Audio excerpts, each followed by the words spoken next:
তুমি এটা কেন করলা? ঈশান, আমি তোমাকে বারবার বলছি বাবার সামনে রাগটা একটু কন্ট্রোল করে ভদ্রভাবে কথা বলতে। আমার জন্য এতটুকু করতে পারলা না? আমি বাবাকে অনেক কষ্ট করে ম্যানেজ করছি, তুমি জাস্ট একটাবার কি সরি বলো, সব কিছু ঠিক হয়ে যাবে। আমি কেন সরি বলবো?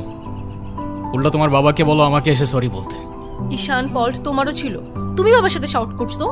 আর একটা সরি বলে যদি সবকিছু ঠিক হয়ে যায়, কেন সরি বলবা না? কারণ আমি সরি বলি না, আর বলবো না, বলছি তো বলবো না, ব্যাস।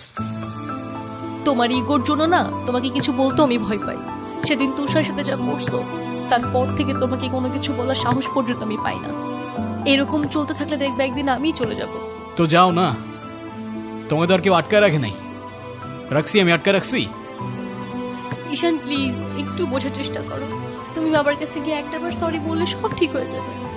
আরে আমি সরি বলবো না ভাই, বলবো না আমি সরি।